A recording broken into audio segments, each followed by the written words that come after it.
Araba topoko lafinaritra topoko vavy ampitiavana no irana aminao ity takariva ity manasanao zay anaraka ny fampilalama-voatra amin'ny farany somary efa dilaina fotoanantsika dia tsy hampiandry anao ely zay fa iroso ao anatin'ireo vaovao avy hatrany arsika nanomboka androany ny fampidirana naotin'ireo mpiadina tao anatin'ny solosaina ny transcription fiantsoana izay tetsy amin'ny lycée moderne Ampefiloha nanatanterahana izany tamin'ity taona ity raha toka teo anivon'ny INFP Mahamasina hatramin'izay no nahazatra ny rehetra.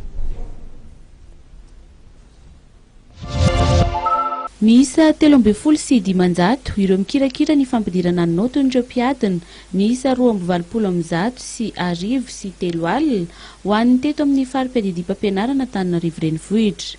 Ka ny 270 sy 700 avy amin'ireo dia avy amin'ny sekoly ary ny 520 avy amin'ny sisy koa Antananarivo renivohitra ary ny 9 amin'ireo 13 sy 500 ireo kosa dia teknisianina informatika avy amin'ny ministeran'ny fanabeazam-pirenena.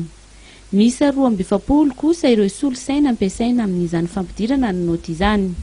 Efa nahatonga ny taratasy fanadinana rehetra eny amin'ny fanaovana ny transcription ny fanadinana miisa 520. Tsy misy fetoana tsony zany io mandrapahavitany miasa. Zay miasa amin'ny trano fito maraina dia amin'ny fefy mirava isanandro.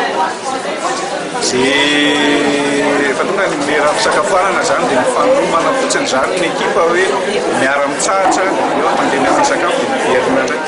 Aoriana transcription zany dia tsy maintsy manao ny délibération zany. Mitsoina voly ny correcteur rehetrarehetra dia miara-mandinika zany ny isa fetra farany ambany azahoana manome ny fahafahana fanadinana.